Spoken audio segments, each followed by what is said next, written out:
Hello दोस्तों, बिहार सरकार के गृह विभाग के द्वारा एपीओ के लिए सिलेबस जारी कर दिया गया है। अब ये सिलेबस जो है वो कमीशन को भेजा जाएगा, बीपीएससी को भेजा जाएगा और उसके बाद से बिहार एपीओ का नोटिफिकेशन जारी होगा। तो इसके संबंध में आपने न्यूज चैनल पे पढ़ा होगा, यूट्यूब में जो यूट्यूब से जो बताते हैं, अलग अलग जो चैनल हैं जो उसके संबंध में जानकारी दे रहे हैं। तो यहाँ पे मैं उन सबसे अलग थोड़ा सा जानकारी देना चाहता हूँ। यहाँ पर आपको मैं जो कंपैरिजन है, जो पिछला वाला नोटिफिकेशन है उसके हिसाब से आपको बताता चलूंगा, ठीक है। और किस तरीके से तैयारी करनी है, कितनी पोस्ट है, उन सब के बारे में तो एक बार आप देखिए जरूर, है ना, क्योंकि आपको पता चलेगा कि आपको और वीडियोस में क्या देखने को नहीं मिला है, ठीक है ना, वो आपको इस वीडियो में देखने को मिलेगा। तो यहाँ पर जो बिहार एपीओ का जो नोटिफिकेशन है जो आने वाला है, मतलब उसके लिए यहाँ पर ये सिलेबस जारी हुआ है। तो यहाँ पर आप देखेंगे कि प्री एग्जाम में यहाँ पर 2 क्वेश्चन पेपर हैं, एक जीके का है, ठीक है, 100 क्वेश्चन का और 100 ही नंबर का। दूसरा जो पेपर है वो लॉ का है, 150 नंबर का है, 150 क्वेश्चन रहेंगे, हिंदी इंग्लिश दोनों लैंग्वेज में रहेंगे और ऑब्जेक्टिव क्वेश्चन होंगे, ठीक है, और 2 घंटे का होगा। इसमें 100 प्रश्न पूछे जाएंगे जीके वाले में, ठीक है ना। अब यहां पर एक जो चीज है, यहां पर जो चीज है वो है नेगेटिव मार्किंग की। तो यहां पर 1/4 की नेगेटिव मार्किंग आपकी होती है, ठीक है। पहले भी हुई थी जब 2019 का जो नोटिफिकेशन हुआ था। और देखो एक और चीज है इसमें, जो नोटिफिकेशन अब क्या है, इन्होंने सिलेबस जैसे अपडेट किया है तो 2019 में भी ऐसे ही हुआ था। इन्होंने सिलेबस जो नोटिफिकेशन है ना वो लगभग लास्ट में जाके नोटिफिकेशन जारी किया था ताकि वो 2019 का नोटिफिकेशन कहलाए, है ना, दिसंबर में जाके। और फरवरी से इन्होंने फॉर्म फिल करवाए थे यहाँ पर। तो भर्ती का जो विज्ञापन है वो 2019 के नाम से हो गया, जबकि भर्ती शुरू हुई थी 7 फरवरी से फॉर्म भराए गए थे और 6 मार्च तक ये फॉर्म भरे गए थे। 1 महीने का टाइम यहाँ पर मिलता है।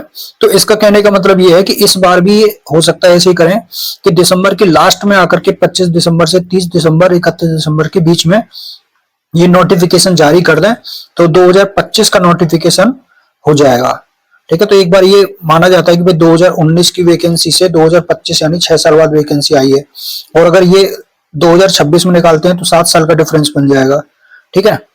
तो यहाँ पर क्या है, तो ये पॉसिबिलिटी है कि ये दिसंबर में नोटिफिकेशन जारी कर दें। अच्छा, अब आती है बात दूसरी यहाँ पर सिलेबस को लेकर के। तो यहाँ पर जीके का जो सिलेबस है ये सेम सिलेबस है, पिछली वाली जो नोटिफिकेशन था उसके बेस पर ही है, बिल्कुल कोई चेंज नहीं है। यहाँ पर जो सेकंड पेपर है, प्री एग्जाम के बारे में बातचीत चल रही है, तो यहाँ पर जो चेंजेस किया गया है उसमें आप देखेंगे ये तो पुराने कानून से नए कानून के रूप में चेंज कर दिया गया है, तो इसमें तो कोई वो डाउट वाली बात ही नहीं है ना। बीएनएसएस, बीएनएस और बीएसए यहाँ पर जो ऐड किया गया है वो सिर्फ सीपीसी को ऐड किया गया है, कॉन्स्टिट्यूशन पहले से भी था, ठीक है। तो लगभग 25-25 क्वेश्चन आते हैं, तो अब इस तरह से मान के चलिए आप इसमें 20-20 क्वेश्चन 5 से लगभग इसमें बनेंगे, ठीक। 20-20 नहीं बल्कि आप कहेंगे कि 150 क्वेश्चन यानी 150 क्वेश्चन है इसमें, तो उस हिसाब से रहेगा, ठीक है। अब उसके बाद में यहाँ पर जो मेंस क्वेश्चन पेपर है, सारी बात यहाँ पर है चेंजेस की। जीके का 100 क्वेश्चन 100 नंबर का है, क्वेश्चन नहीं बल्कि 100 नंबर का पेपर है यहाँ पर, मेंस का है। पहला पेपर सेम है जैसा पहले था। इसमें क्या है ना, जीके का जो क्वेश्चन पेपर पिछला वाला आया था वो बहुत इजी पेपर था और उसमें ज्यादातर जो क्वेश्चन रहते हैं ना 1-1 नंबर के क्वेश्चन रहते हैं, फिर कुछ उससे कम, मतलब सबसे ज्यादा 1-1 नंबर के क्वेश्चन रहेंगे, फिर उसके बाद में 2 नंबर का क्वेश्चन या 3 नंबर का क्वेश्चन फिर ये मिलेंगे, बस उसमें बड़ा क्वेश्चन नहीं होता है।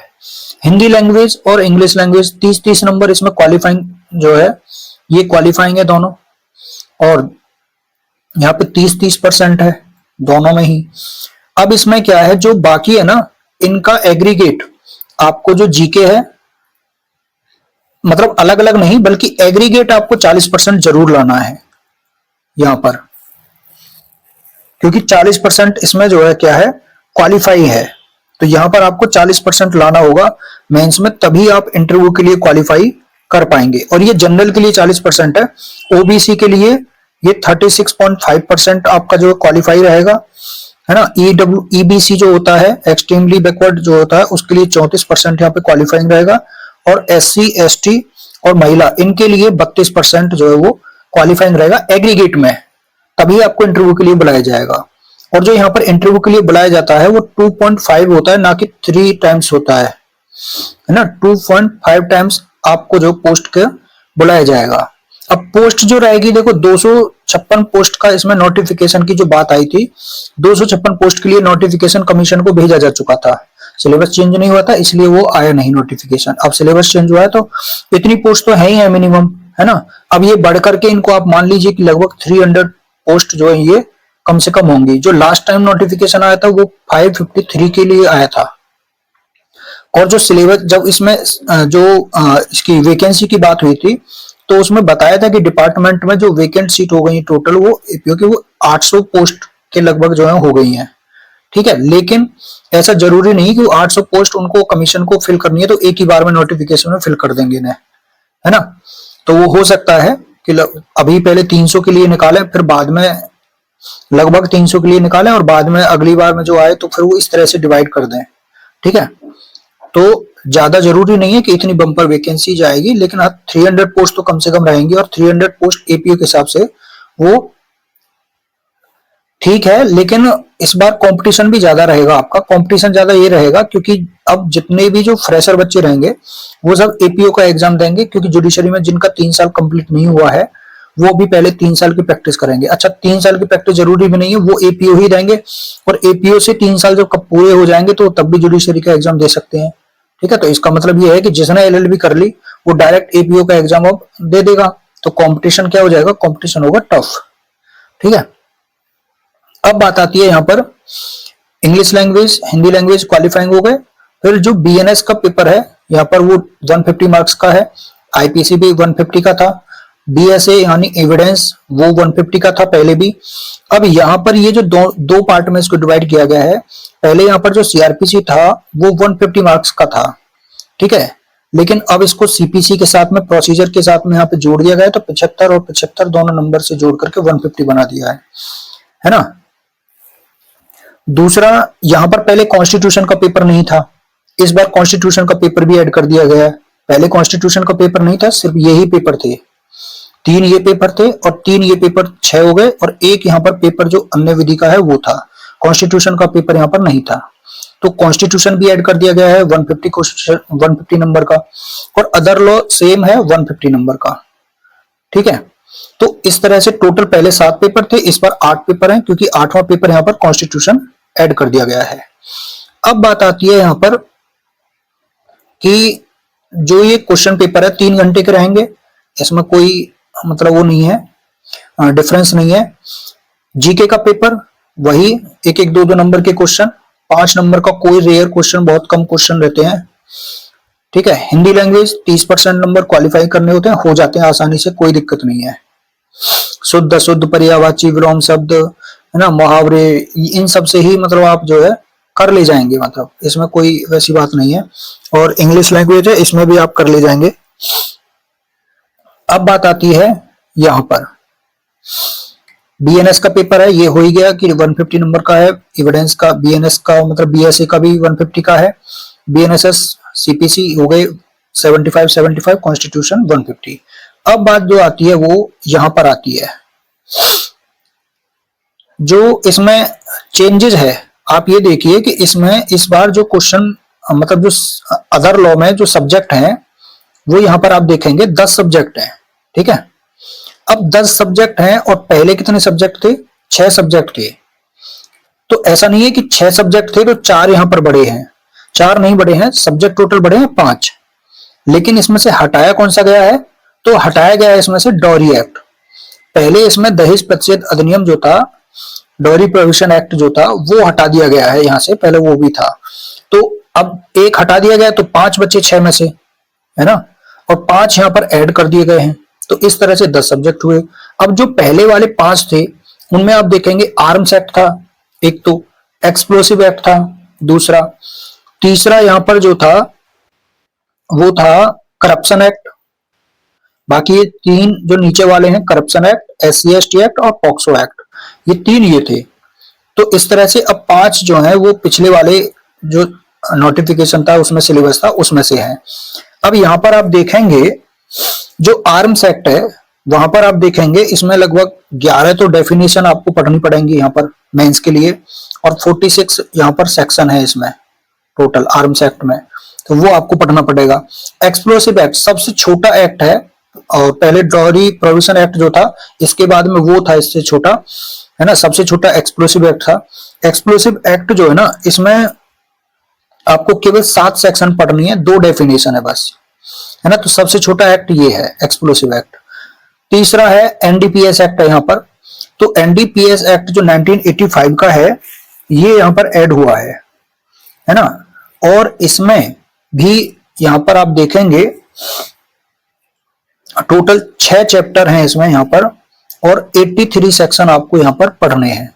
तो मेंस के हिसाब से उसमें से आपको छांटना पड़ेगा, है ना। पूरा टोटल 83 तो पढ़ना नहीं है, प्री का तो एग्जाम है नहीं, मेंस का है। तो मेंस के पॉइंट ऑफ व्यू से जो सेक्शन इंपॉर्टेंट है वो आपको पढ़ना है। तो 83 सेक्शन है, चैप्टर 6 है इसमें टोटल।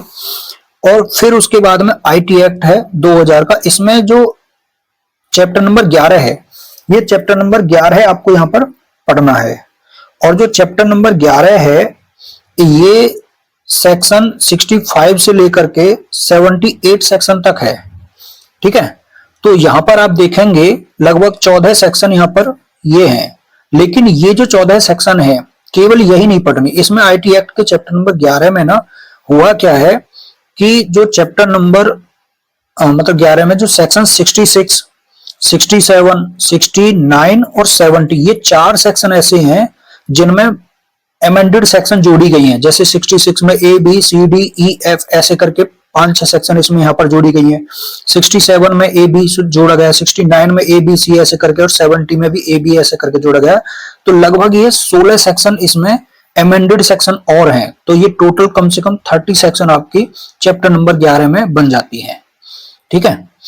उसके बाद में यहाँ पर है जो बिहार का एक्साइज एक्ट है।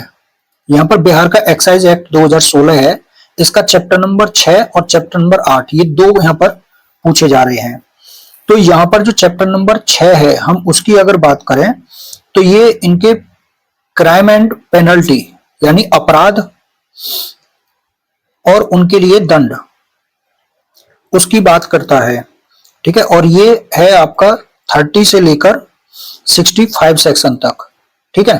तो यहां पर आप देखेंगे लगभग आपके 30 और 5 35 है ना, लगभग 34 सेक्शन, 35-36 सेक्शन, लगभग 36 सेक्शन आपकी यहाँ पर है, ठीक है ना। 36 29 में आप 36 जोड़ेंगे तो 65 होंगे। तो 36 सेक्शन तो चैप्टर नंबर 6 में है, ठीक है।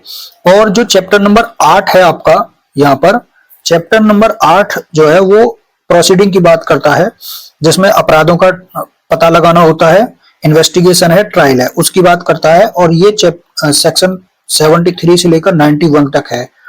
तो अब यहाँ पर लगभग आपके 9 सेक्शन यहाँ पर हैं, है ना। तो 9 सेक्शन और 36 वहां पर हैं, तो 45 सेक्शन आपको इसमें पढ़नी पड़ेंगी एक्साइज एक्ट में, ठीक है। और यहाँ पर ये 2018 का अमेंडमेंट आपको यहाँ पर पढ़ना है, 2020 का अमेंडमेंट यहाँ पर पढ़ना है। उसके बाद में यहाँ पर जो नेक्स्ट है वो है बिहार का एक्साइज जो है ना, प्रोविजन एंड एक्साइज, ये रूल है, रेगुलेशन जो है, ठीक है। अब ये 2021 की तो नियमावली है, ठीक। तो जो 21 की नियमावली है यहाँ पर उसमें 13 चैप्टर हैं और इसमें 25 रूल हैं, ठीक है। 13 चैप्टर हैं, 25 रूल हैं और इसमें 10 डेफिनेशन है जो आपको पढ़नी होंगी यहाँ पर कम से कम। और ये जो 2022 यहाँ पे लिखा है, देखो एक्चुअली नियमावली 2022 की नहीं है, ये 2021 में ही 22 में संशोधन हुआ है, तो वो आपको इसमें 21 की ही नियमावली में थोड़ा बहुत चेंजेस हुआ है 22 के द्वारा। और 2016 का जो एक्ट है, ये एक्साइज एक्ट, इसमें 2022 के द्वारा मेजर चेंज हुआ है, तो वो भी यहाँ पर आपको पढ़ना है। तो इसलिए जो भी आप बेयर एक्ट वगैरह लेंगे तो वो मतलब लेटेस्ट वाले लेना, जो 2024-25 के मतलब कम से कम उसमें वो एडिशन हो, ठीक है ना। उसके बाद में यहाँ पर जो नेक्स्ट है वो है Bihar police act. Bihar police act 2007 का है, बहुत पुराना है, पहली बार यहाँ पे जोड़ा है इन्होंने। तो इसमें आपको मिलेंगी कम से कम 28 तो डेफिनेशन यहाँ पे आपको मिलेंगी, 28-29 से, और बल्कि एक कुछ डेफिनेशन इसमें एमेंडेड भी है ना, तो वो एमेंडेड करके जोड़ी गई हैं, तो लगभग 30-35 के आसपास इसमें डेफिनेशन पहुंच जाएंगी। और चैप्टर इसमें टोटल 10 है ना, और 97 सेक्शन है इसमें, तो ठीक ठाक अपना जो है ये है, ठीक। उसके बाद में यहां पर आप देखेंगे जो नेक्स्ट है, अब बिहार पुलिस एक्ट में देखो संशोधन यहाँ पर अभी हुआ नहीं है, जो मुझे मिला है बिहार एक्ट उसमें यहाँ पर मैंने देखा है कि उसमें संशोधन हुआ नहीं है। तो अब पुराना एक्ट है 2007 का, उत्तराखंड एक्ट भी 2007 का ही है, वहां पे भी आप पढ़ते हैं पुलिस एक्ट जो है उत्तराखंड का, ठीक है। अब करप्शन एक्ट है 1988 का, तो इसमें टोटल आपको 31 सेक्शन है, टोटल 31 सेक्शन में से भी आपको जो है लास्ट की 3-4 सेक्शन तो कठिनाइयों को दूर करने की शक्ति किसमें, निरसन है ना, रिपील्ड वाला जो सेक्शन है, ये 3-4 सेक्शन तो लास्ट वाली जो है इसमें पढ़नी नहीं है, जो मेंस के पॉइंट ऑफ व्यू से रहेंगे वो लगभग 25-26 सेक्शन से कम ही रहेंगी, ठीक है ना, तो ज्यादा बड़ा नहीं है। लैंग्वेज थोड़ी टिपिकल है, लैंग्वेज इसमें थोड़ी कठिन है। उसके बाद में एक्साइज एक्ट की लैंग्वेज आपको सबसे ज्यादा टिपिकल इसमें रहेगा, एक्साइज एक्ट बहुत बड़ा भी रहेगा और बहुत लैंग्वेज टिपिकल मिलेगी आपको।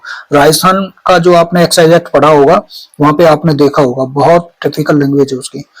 उसके बाद में यहाँ पर जो नेक्स्ट है वो है SC/ST एक्ट, छोटा है, सही है ना, बस इसकी सेक्शन 3 बहुत लंबी है। उसके बाद में इसमें आपको लगभग 23 सेक्शन है टोटल एक्ट में, जो है आपको 23 सेक्शन पढ़नी है, कुछ डेफिनेशन है ना, डेफिनेशन थोड़ी ठीक ठाक है इसमें। और उसके बाद में पॉक्सो एक्ट है 2012 का, अमेंडेड है 2019 वाला, इसमें लेटेस्ट लेना, 2019 में संशोधन हुआ था, तो 46 इसमें सेक्शन है पॉक्सो एक्ट में, ठीक है। तो यहां से आपको ये पढ़ना है। डॉयरी एक्ट इसमें से खत्म ही कर दिया गया है, तो कोई वो नहीं है। तो इसमें जो एक तो लैंग्वेज में दिक्कत आएगी, 2 एक्ट की लैंग्वेज में सबसे ज्यादा दिक्कत आएगी आपको, 2 क्या मानिए, इसको 3 मानिए, अगर इसको भी दोनों को एक जो है ये है, तो एक्साइज जो एक्ट है और एक्साइज जो रूल है, रेगुलेशन है उसमें, और एक NDPS एक्ट, NDPS एक्ट की जो लैंग्वेज है वो, और इन दोनों की जो लैंग्वेज है इसमें बहुत ज्यादा कठिनाई होगी समझने में, तो इसलिए इनको थोड़ा अभी से पढ़ लेना, ठीक है। अब रही बात, इसमें नेगेटिव मार्किंग है ही प्री वाले पेपर में 1/4 की। मेंस में आपको यहां पर बताई दिया है कि 40% आप जनरल में क्वालिफाई करेंगे तभी इंटरव्यू के लिए बुलाए जाएंगे, पोस्ट के 2.5 गुना बुलाए जाएंगे इसमें, ठीक है। महिलाओं के लिए 32% था मेंस में टोटल एग्रीगेट जो पास होना है, ठीक। यहां पर इन्होंने वैसे नहीं दिया है कि कितने टाइम्स यहां पर बुलाए जाएंगे, तो 100 नंबर का इंटरव्यू है, तो इसमें लास्ट टाइम जो बुलाए गए थे वो 2.5 टाइम्स जो है वो बुलाए गए थे, ठीक है। तो अब यहां पर एक और चीज इसमें रह जाती है, एज वाली नोटिफिकेशन में। एज को लेकर क्या है, देखो जो 21 साल से लेकर के 37 साल तक के जो पुरुष हैं वो इसमें एलिजिबल होते हैं, और इसमें 2019 में नोटिफिकेशन आया था, उससे पहले 2013 में नोटिफिकेशन आया था। तो जो 13 से 19 तक के नोटिफिकेशन के लिए जो एलिजिबल थे ना, उनको भी इसमें छूट दी गई थी। 2013 से 19 तक के बीच की जिनकी ओवर एज हो रही थी, तो बोला था 2019 में कि वो 19 वाले फार्म के लिए एलिजिबल हैं। तो ऐसे ही अब आप मान के चलिए कि जैसे 2019 के बाद से नोटिफिकेशन नहीं आया, और 2025 में, अब जो 26 में या 25 में ही मान के चलिए, तो 2025 में नोटिफिकेशन आएगा, तो इसमें एज रिलैक्सेशन यहाँ पर मिलेगा, तो 2025 के लिए सब एलिजिबल होंगे जो यहाँ पर एलिजिबल थे 20 के लिए जो एलिजिबल होंगे वो यहाँ पर मतलब 25 के लिए भी एलिजिबल होंगे। तो एक तो ये चीज हो गई एज रिलैक्सेशन। और 21 से 37 का के हो गए पुरुष, है ना। और जो बाकी के इसमें आप देखिए ओबीसी हो गया, ईबीसी हो गया, महिला हो गई, है ना, जनरल की, ये हो गए आपके 40 के, ये जनरल की महिलाएं हैं, ठीक है ना। और SC ST में, और SC ST की मतलब चाहे वो पुरुष हो चाहे वो महिला हो, ठीक है ना, इन दोनों के लिए ही 42 वर्ष इसमें एज है, ठीक। तो ये चीज हो गई। 600 रुपए का इसमें आपको फॉर्म मिलेगा जनरल के लिए, बाकी के लिए इसमें 150 का है ना। 600 रुपए फीस है फॉर्म की और 150 रहेगी उसकी। तो ये सारी चीजें हैं जो आपको मिल गई हैं। एज रिलैक्सेशन भी आपको मिलेगा यहाँ पर जो मैंने बता दिया है, नेगेटिव मार्किंग फ्री में है। और एक और चीज जो इसमें है वो है कि आपकी जो भी सर्टिफिकेट हैं, इसलिए आप अपने सर्टिफिकेट बनवा के तैयार कर लीजिए। नोटिफिकेशन में लास्ट टाइम जो है दिया गया था कि जो फॉर्म की जो लास्ट डेट है फॉर्म फिल करने की जो लास्ट डेट है ना, उससे पहले के आपके डॉक्यूमेंट कंप्लीट होने चाहिए और उसमें सर्टिफिकेट लिखा है।